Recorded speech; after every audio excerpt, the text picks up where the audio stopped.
नमस्कार, तुम्ही पाहताय मराठी मंडळी। मस्साजोग गावचे सरपंच संतोष देशमुख हत्या प्रकरणात दिवसेंदिवस नवनवीन माहिती समोर येत आहे। सुग्रीव कराडच्या सांगण्यावरून झालेल्या मारहाणीमुळे सुदर्शन घुले याला वाल्मिक कराडने बदला घ्यायला सांगितलं असा खुलासा जयराम साठे यांनी केला। संतोष देशमुख यांच्या अपहरण प्रकरणात उमरीटोल नाक्यावर सरपंचाची गाडी अडवल्यानंतर ड्रायव्हर साइडच्या काचेवर दगड सुधीर सांगळे याने मारला होता। दगड मारून संतोष देशमुख यांची गाडी अडवण्यात आली होती।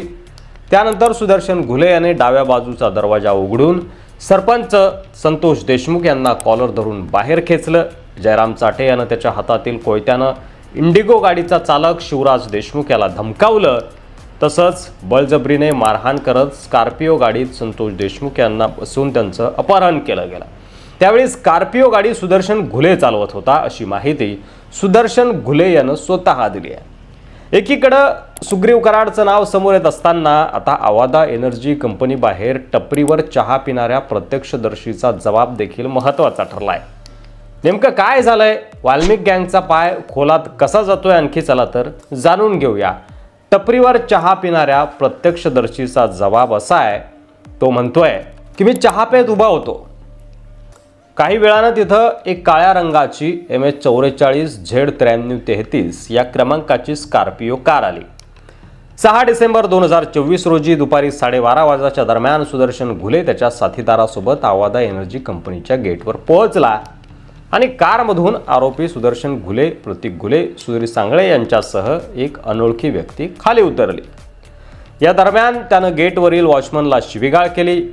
त्याचवेळी कंपनीचे अधिकारी शिवाजी थोपटे तिथे दाखल झाले। त्यांना सुदर्शन घुलेने वाल्मिक कराडचा मी माणूस आहे असं सांगितलं।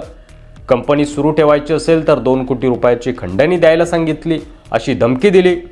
त्यावेळी सरपंच संतोष देशमुख घटनास्थळावर दाखल झाले आणि सुदर्शन घुले आणि त्याच्या साथीदाराला कंपनी बंद करू नका, गावातील लोकांना रोजगार मिळू द्या अशी विनंती करू लागले। मात्र सुदर्शन घुलेनं सरपंच तुला बघून घेऊ, तुला जिवंत सोडणार नाही अशी धमकी दिली होती असा जबाब त्या ठिकाणच्या चहा पिणाऱ्या प्रत्यक्षदर्शी व्यक्तीनं दिलेला आहे।